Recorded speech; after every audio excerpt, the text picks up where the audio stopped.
Hi hello ನಮಸ್ಕಾರ. ನಾನು ನಿಮ್ಮ ಮಿತ್ರ ಮಹೇಶ್. ನೀವು ನೋಡ್ತಿದ್ರ ಸವಿನೆನಪು ಮಹೇಶ್ ಯೂಟ್ಯೂಬ್ ಚಾನಲ್. ಫ್ರೆಂಡ್ಸ್, ಇವತ್ತು ಯಾವ ಒಂದು ವಿಷಯದ ಬಗ್ಗೆ ಇನ್ಫಾರ್ಮೇಷನ್ ಕೊಡ್ತಾ ಇದ್ದೀನಿ ಅನ್ನೋ ವಿಚಾರಕ್ಕೆ ಯಾವನ್ನಪ್ಪ ಅಂತಂದ್ರೆ, ನೀವೇನಾದರೂ ಸೆಕೆಂಡ್ ಹ್ಯಾಂಡು ಒಂದು ಕ್ಯಾಮರಾ ಪರ್ಚೇಸ್ ಮಾಡೋ ನಿರ್ಧಾರ ತಗೊಂಡಿದ್ದೀರಾ? ಚೆನ್ನಾಗಿರೋದು ಒಂದು ಕ್ಯಾಮ್ರಾ ತಗೋಬೇಕು ಅಂತ ನೀವು ಆಸೆ ಪಟ್ಟಿದ್ದೀರಾ? ಹೊಸ ತಗೋಬೇಕು ಅಥವಾ ಹಳೆ ತಗೋಬೇಕು ಅನ್ನೋ ಒಂದು ಗೊಂದಲದಲ್ಲಿದ್ದೀರಾ? ಒಂದು ಸೆಕೆಂಡ್ ಹ್ಯಾಂಡ್ ಕ್ಯಾಮ್ರಾ ತಗೋಬೇಕಾದ್ರೆ ಅನುಸರಿಸಬೇಕಾಗಿರ್ತಕ್ಕಂಥ ಅನುಕ್ರಮಗಳು ಯಾವ್ಯಾವು? ಯಾವೆಲ್ಲ ಒಂದಿಷ್ಟು ಮುನ್ಸೂಚನೆಗಳನ್ನು ಕ್ರಮವಾಗಿ ಯೋಚಿಸಿಕೊಂಡು ಆ ಒಂದು ಕ್ಯಾಮರಾನ ತಗೋಬೇಕಾಗತ್ತೆ. ಆ ಒಂದು ಕ್ಯಾಮ್ರಾದಲ್ಲಿ ಏನೇನೆಲ್ಲ ಡಾಕ್ಯುಮೆಂಟ್ಸ್‌ಗಳನ್ನ ಪರಿಶೀಲನೆ ಮಾಡಬೇಕಾಗುತ್ತೆ. ಆ ಕ್ಯಾಮ್ರಾದಲ್ಲಿರ್ತಕ್ಕಂಥ ಬಿಡಿ ಭಾಗಗಳು ಮತ್ತು ಕೆಲವೊಂದು ಸೆನ್ಸಿಟಿವ್ ಪಾರ್ಟ್‌ಗಳನ್ನ ಯಾವ ರೀತಿ ಚೆಕಪ್ ಮಾಡ್ಕೋಬೇಕು ಅನ್ನೋ ಒಂದು ವಿಚಾರನ ಕುರಿತು ಈ ಒಂದು ವಿಡಿಯೋದಲ್ಲಿ ಸಂಪೂರ್ಣವಾಗಿ ನಿಮಗೆ ಮಾಹಿತಿ ಕೊಡ್ತಾ ಹೋಗ್ತೀನಿ.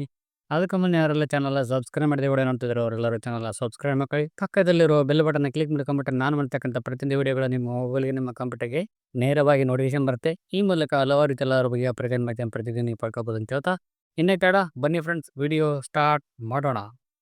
D5300 ಒಂದು ಕ್ಯಾಮ್ರಾ ಇದೆ. ಸೊ ಒಂದೊಂದಾಗಿ ನೋಡ್ಕೊಂತ ಹೋಗೋಣ. ನಾನು ಒಂದು ಕ್ಯಾಮ್ರಾ ಇಟ್ಕೊಂಡು ನಿಮಗೆ ಎಕ್ಸಾಂಪಲ್ ಮುಖಾಂತರ ಒಂದೊಂದಾಗಿ ವಿವರಿಸ್ತಾ ಹೋಗ್ತೀನಿ. ಅದನ್ನು ಪಾಯಿಂಟ್ ಔಟ್ ಮಾಡ್ಕೊಳ್ಳಿ.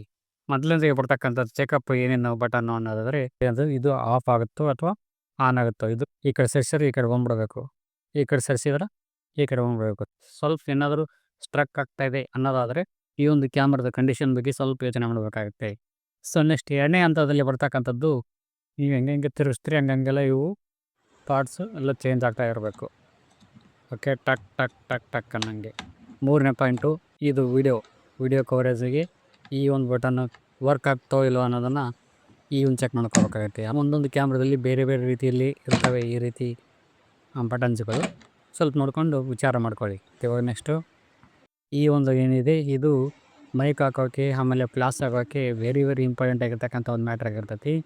ಇಲ್ಲಿ ಕಾಣ್ತಕ್ಕಂಥ ಒಂದು ಮೇನ್ ಗುರಿ ಏನಿದೆ, ಒಂದು ಗುಂಡಿನ ಥರ ಏನಿದೆ, ಇದು ವೆರಿ ಇಂಪಾರ್ಟೆಂಟು.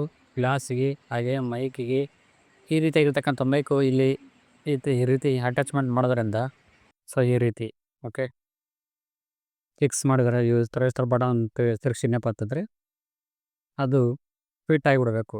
ಸ್ವಲ್ಪ ಏನಾದರೂ ಲೂಸ್ ಆಗಬಾರ್ದು. ಫುಲ್ ಟೈಟ್ ಆಗಿದ್ನಪ್ಪ ಅಂದರೆ ಪರ್ಫೆಕ್ಟ್ಲಿ ಆ ಒಂದು ಕ್ಯಾಮ್ರಾ ಕರೆಕ್ಟಾಗಿದೆ ಈ ಒಂದು ಪಾರ್ಟು ಅಂತ ನಾವು ಕನ್ಫರ್ಮ್ ಮಾಡ್ಕೋಬೇಕಾಗುತ್ತೆ. ಸೊ ಇದೇ ರೀತಿ ಫ್ಲಾಸ್ನು ಇದರೊಳಗೆ ಅಟ್ಯಾಚ್ಮೆಂಟ್ ಮಾಡೋಕ್ಕಾಗುತ್ತೆ ಕೆಲವೊಮ್ಮೆ. ಓಕೆ, ಹಾಗಾಗಿ ಇದು ವೆರಿ ಇಂಪಾರ್ಟೆಂಟ್ ಆಗಿರ್ತೈತಿ. ಬಟನ್ಸ್ ಎಲ್ಲಿ ಯಾವ ಥರದ ಬಟನ್ಸ್ ಏನೇನಿದ್ದು ಎಲ್ಲನೂ ಚೆಕ್ ಮಾಡ್ಕೋಬೇಕಾಗುತ್ತೆ. ಡಿಲೀಟ್ ಆಗುತ್ತೋ ಇಲ್ಲೋ ನೋಡಬೇಕಾಗುತ್ತೆ. ಆಮೇಲೆ ಎಲ್ಲ ಓಕೆ ಆಗುತ್ತಾ ಎಲ್ಲ ನೋಡ್ಬೇಕಾಗುತ್ತೆ. ಆಮೇಲೆ ಲೆಫ್ಟು ರೈಟು ಎಲ್ಲ ಬಟನ್ಸ್ ಏನೇನಿದಾವೆ ಎಲ್ಲನೂ ವರ್ಕ್ ಆಗ್ತಾವೆ ಅನ್ನೋದನ್ನ ಫೈಂಡ್ ಔಟ್ ಮಾಡ್ಕೋಬೇಕಾಗುತ್ತೆ.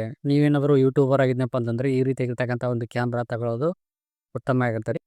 ಒಂದು ಸೈಡ್ ಇದ್ನಪ್ಪ ಅಂದರೆ ಮಾತ್ರ ಅದು ಒಂದೊಂದು ಟೈಮ್ ರೆಕಾರ್ಡ್ ಆಗುತ್ತೋ ಇಲ್ಲ ಅನ್ನೋದನ್ನು ಕನ್ಫರ್ಮ್ ಆಗಂಗಿಲ್ಲ. ಸೊ ಹಾಗಾಗಿ ಈ ರೀತಿ ಒಂದು ಸ್ವಲ್ಪ ಏನಾದರೂ ಈ ಕಡೆ ಟರ್ನ್ ಆಗೋ ಒಂದು ಮೂಮೆಂಟ್ ಇದ್ನಪ್ಪ ಅಂತಂದರೆ ನಮಗೆ ಅದು ಲೈವಲ್ಲಿ ಕಾಣ್ತಾ ಇರ್ತೈತಿ, ರೆಕಾರ್ಡ್ ಆಗ್ತಾ ಇದೋ ಇಲ್ಲ ಅನ್ನೋದನ್ನ ಕನ್ಫರ್ಮಾಗಿ ಕಾಣ್ತಾ ಇರ್ತೈತಿ. ಸೊ ಹಾಗಾಗಿ ನಿರ್ಭಯವಾಗಿ ನಾವು ಒಂದು ವೀಡಿಯೋನ ಶೂಟ್ ಮಾಡ್ಬೋದಾಗತ್ತೆ.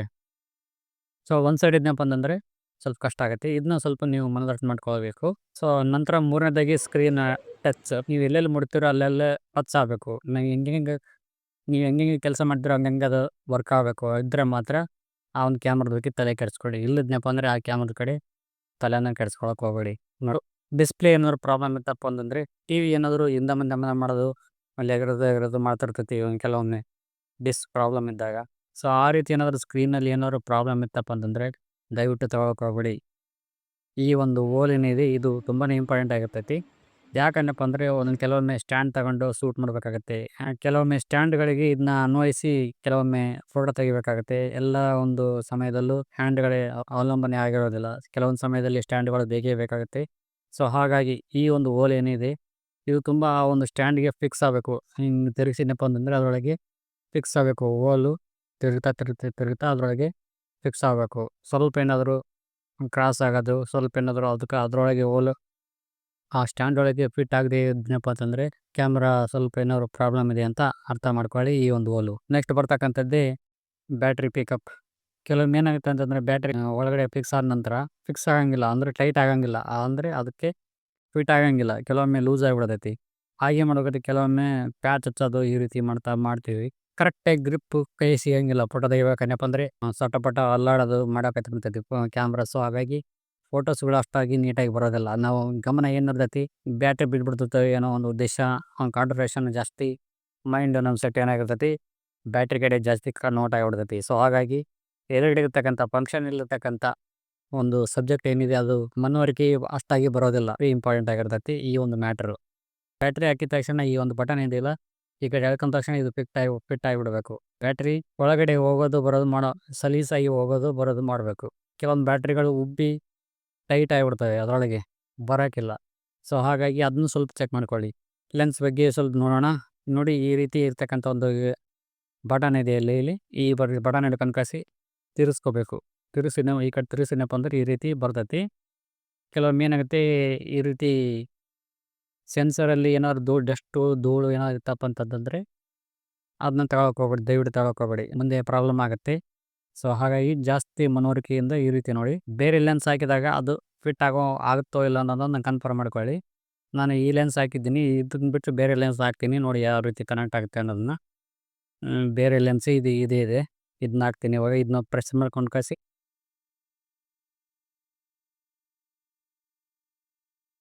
ಕರೆಕ್ಟಾಗಿ ಇಲ್ಲಿ ಈ ರೀತಿ ಬಂದ್ಬಿಡುತ್ತೆ. ಓಕೆ, ಫಿಟ್ ಆಯ್ತು. ಇದು ಸ್ವಲ್ಪ ಏನಾದರೂ ಅದು ಕ್ರಾಸ್ ಆಯಿತು ಆಗಲಿ, ಅದು ಫಿಟ್ ಆಗದೆ ಇದನ್ನಪ್ಪ ಅಂತಂದರೆ ಕ್ಯಾಮ್ರಾ ತಗೊಳ್ಳೋ ಒಂದು ಜವಾಬ್ದಾರಿಗೆ ಹೋಗಕ್ಕೆ ಹೋಗ್ಬೇಡಿ. Photo shoot and video shoot ಆದಷ್ಟು ಮಟ್ಟಿಗೆ ಎಷ್ಟು ಸಾಧ್ಯವಾಗುತ್ತೋ ಅಷ್ಟನ್ನು ಜೂಮ್ ಹಾಕಿ ಫೋಟೋ ತೆಗೆಯೋಕ್ಕೆ ಪ್ರಯತ್ನ ಪಡಿ.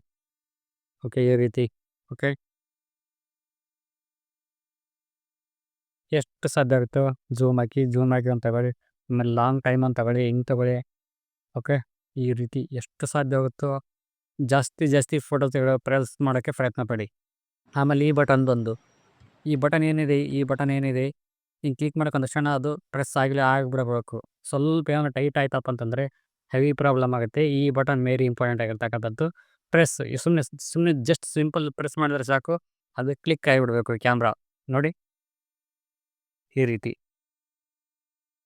ಓಕೆ, ಝೂಮ್ ಆಗುತ್ತೋ. ಆಮೇಲೆ ಲೆನ್ಸನ್ನು ಈ ರೀತಿ ಪ್ರೆಸ್ ಮಾಡ್ಕೊಳ್ಳಿ. ಎಷ್ಟು ಸಾಧ್ಯವಾಗುತ್ತೋ ಅಷ್ಟು ಲೆನ್ಸು ಹೊರಗಡೆ ಬರೆಸೋಕ್ಕೆ ಪ್ರಯತ್ನ ಪಡಿ. ಬರೆಸಿ ಕ್ಲಿಕ್ ಮಾಡಿ ಫೋಟೋನ. ಓಕೆ, ಫೋಕಸ್ ಆಗುತ್ತೋ ಇಲ್ಲ ಅನ್ನೋದನ್ನು ಚೆಕ್ ಮಾಡ್ಕೊಳ್ಳಿ. Focus. Okay, done. Data transfer ಮಾಡ್ತಕ್ಕಂಥ ಕೇಬಲ್ ಏನಿದೆ ಅದು ವರ್ಕ್ ಆಗ್ತಾ ಇದೆಯೋ ಅದನ್ನು ಚೆಕ್ ಮಾಡ್ಕೊಳ್ಳಿ. ಆಮೇಲೆ ಮೈಕ್ ವೆರಿ ಇಂಪಾರ್ಟೆಂಟ್ ಆಗಿರ್ತಕ್ಕಂಥ ಒಂದು ಪಾತ್ರವನ್ನು ವಹಿಸ್ತೈತಿ ಈ ಒಂದು ಕ್ಯಾಮ್ರಾದಲ್ಲಿ.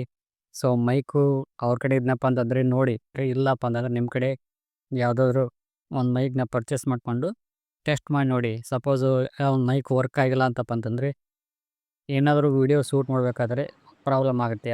ಆ ಒಂದು ಆಡಿಯೋ ಏನಿದೆ ಅದು ವರ್ಕ್ ಆಗಂಗಿಲ್ಲ, ಆ ಒಂದು ವಿಡಿಯೋಗೆ ಸಪೋರ್ಟ್ ಮಾಡೋಂಗಿಲ್ಲ. ಸೊ ಹಾಗಾಗಿ ವೆರಿ ಇಂಪಾರ್ಟೆಂಟ್ ಆಗಿರ್ತಕ್ಕಂಥದ್ದು ಇದೆ. ಆಡಿಯೋ ಸಪೋರ್ಟ್ ಮಾಡ್ತೋ ಇಲ್ಲೋ ವಿಡಿಯೋಕ್ಕೆ ಅನ್ನೋದನ್ನು ಕನ್ಫರ್ಮ್ ಮಾಡ್ಕೊಳ್ಳಿ.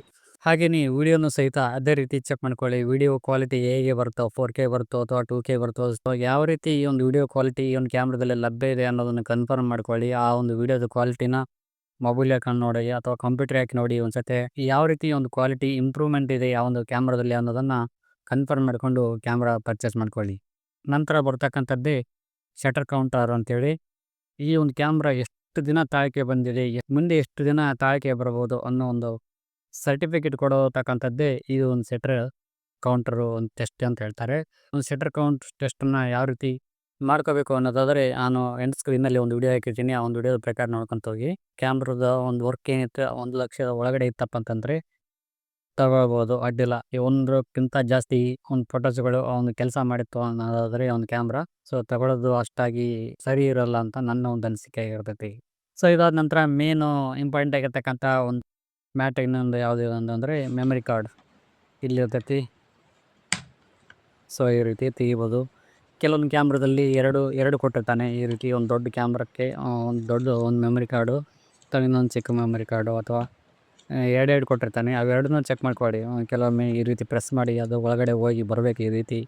ಓಕೆ, ಒಳಗಡೆ ಹೋಗಿ ಈಗ ಇಟ್ನಪ್ಪ ಅಂತಂದರೆ ಒಳಗಡೆ ಇಟ್ನಪ್ಪ ಅಂತಂದರೆ ಅದು ಫಿಕ್ಸ್ ಆಗಿಬಿಡಬೇಕು. ಸಪೋಸ್ ಏನಾದರೂ ನಾವು ಹೋಗಂಗಿಲ್ಲ ಅಂತ ಹೇಳ್ಕೇಸಿ ಏನಾದ್ರು ಆಟ ಹಿಡಿತು, ಇದು ಸಮಥಿಂಗ್ ಈಸ್ ರಾಂಗ್. ದಯವಿಟ್ಟು ಈ ಒಂದು ಕ್ಯಾಮ್ರಾ ತಗೊಳಕ್ಕೆ ಹೋಗ್ಬೇಡಿ. ಎಷ್ಟೇ ದುಡ್ಡು ಕೊಟ್ಟು ತಗೊಂಡ್ರ ಸಮೇತ ವೇಸ್ಟು. ಮೆಮರಿ ಕಾರ್ಡು ಹೋಗಿಲ್ಲ ಅಂತಂದರೆ ಫೋಟೋ ತೆಗಿಯೋಕ್ಕಾಗಂಗಿಲ್ಲ. ಫೋಟೋ ತೆಗಿಯೋಕ್ಕಾಗಿಲ್ಲ ಅಂತಂದರೆ ಕ್ಯಾಮ್ರಾ ಇದ್ದು ವೇಸ್ಟು. ಈ ಒಂದು ಮೆಮರಿ ಕಾರ್ಡ್ ಏನಿದೆ ಅದು ಇದರೊಳಗೆ ಫಿಕ್ಸ್ ಆಗೋ ರೀತಿ ಇರಬೇಕು. ಮುಂದೆ ಬರ್ತಕ್ಕಂಥದ್ದೇ ಒಂದು ನಿಮ್ಮ ಒಂದು ಮಾತಿನ ಒಂದು ವ್ಯವಹಾರ ಇರ್ತೈತಿ. ಸಪೋಸ್ ಏನಾದರೂ ವ್ಯವಹಾರ ನಿಮ್ಮ ನಡುವೆ ಕುದುರಿತು ಅಂತ ಇಟ್ಕೊಳ್ಳಿ. ಆಗ ನೀವು ಮೇನ್ ಮಾಡ್ತಕ್ಕಂಥ ವಿಷಯ ಯಾವುದು ಅಂತಂದರೆ ತುಂಬಾ ಇಂಪಾರ್ಟೆಂಟ್ ಆಗಿರ್ತಕ್ಕಂಥ ಒಂದು ವಿಷಯ ನೀವು ಮರಲೇಬೇಡಿ. ಅವರೊಟ್ಟಿಗೆ ಒಂದು ಫೋಟೋ ತಗೊಳ್ಳೋದಾಯಿತು, ಅವರೊಟ್ಟಿಗೆ ಸಾಧ್ಯವಾದರೆ ಅವರೊಟ್ಟಿಗೆ ಒಂದು ವಿಡಿಯೋ ಮಾಡ್ಕೊಳ್ಳಿ. ಈ ರೀತಿಯಾಗಿರ್ತಕ್ಕಂಥ ಒಂದು ಕ್ಯಾಮ್ರಾನ ನಿಮ್ಮಿಂದ ನಾನು ಪರ್ಚೇಸ್ ಮಾಡ್ಕೊಂಡಿದ್ದೀನಿ. ಯಾಕಂದಪ್ಪ ಅಂತಂದರೆ ಕೆಲವೊಂದು ಕ್ಯಾಮ್ರಾಗಳು ಕಳ್ಳತನದಿಂದ ಕೂಡಿರ್ತವೆ. ಆ ಒಂದು ಕ್ಯಾಮ್ರಾದಿಂದ ತೊಂದರೆ ಆಗ್ಬೋದು ಭವಿಷ್ಯ. ಮುನ್ನೆಚ್ಚರಿಕೆಯ ಕ್ರಮವಾಗಿ ಈ ಒಂದು ಜಾಗರೂಕತೆಯ ಒಂದು ಕೆಲಸ ಮಾಡೋದ್ರಿಂದ ನಿಮ್ಮ ಒಂದು ಕೆಲಸಕ್ಕೆ ಅಡ್ಡಿ ಉಂಟು ಮಾಡೋದಿಲ್ಲ ಅಂತ ನನ್ನ ಒಂದು ಅನಿಸಿಕೆ ಆಗಿರ್ತೈತಿ. ಸೊ ಗೈಸ್, ಇದಾಯಿತು ಇವತ್ತಿನ ವಿಡಿಯೋ ಇಷ್ಟ ಆಗಿದ್ರೆ ಲೈಕ್ ಮಾಡಿ, ಕಮೆಂಟ್ ಮಾಡಿ, ಶೇರ್ ಮಾಡಿ ಅಂತ ಹೇಳ್ತಾ thank you for watching. Thank you, bye. ಆಮೇಲೆ ಇನ್ನೊಂದು ಈ ಒಂದು ಕ್ಯಾಮ್ರಾದಲ್ಲಿ ಮೇನ್ ಇಂಪಾರ್ಟೆಂಟ್ ಆಗಿರ್ತಕ್ಕಂಥ ಒಂದು ವಿಷಯ ಯಾವುದು ಅಂತಂದರೆ ಫ್ಲ್ಯಾಶ್. ಸೊ ಈ ಒಂದು ಫ್ಲ್ಯಾಶು ತುಂಬಾ ಒಂದು ಅವಶ್ಯಕತೆ ಆಗಿರ್ತೈತಿ. ಬೇರೆ ಒಂದು ಫ್ಲ್ಯಾಶ್ ಇಲ್ಲ, ಇದು ಅಟ್ಯಾಚ್ಮೆಂಟ್ ಮಾಡೋಕ್ಕೆ ಇಲ್ಲಿ ಬೇರೆ ಒಂದು ಫ್ಲ್ಯಾಶ್ ಇಲ್ಲ ಅಂತಂತಂದರೆ ಈ ಒಂದು ಕ್ಯಾಮ್ರಾದ ಒಂದು ಫ್ಲ್ಯಾಶ್ನ ಯೂಸ್ ಮಾಡಿಕೊಂಡು ಕೆಲವೊಂದಿಷ್ಟು ಫೋಟೋಸ್ಗಳನ್ನು ತಗೋಬೋದಾಗಿರ್ತೈತಿ. ಸಡನ್ಲಿ ಯಾವುದಾದ್ರೂ ಅರ್ಜೆಂಟ್ ಬೇಕಿತ್ತು ಅಂತಂತಂದರೆ ಈ ಒಂದು ಫ್ಲ್ಯಾಶು ತುಂಬಾ ಅತ್ಯವಶ್ಯಕವಾಗಿ ಬೇಕಾಗುತ್ತೆ. ಈ ಒಂದು ಫ್ಲ್ಯಾಶ್ ಇದೇನೋ ಇಲ್ಲೋ ಅನ್ನೋದನ್ನು ಕನ್ಫರ್ಮ್ ಮಾಡ್ಕೊಳ್ಳಿ.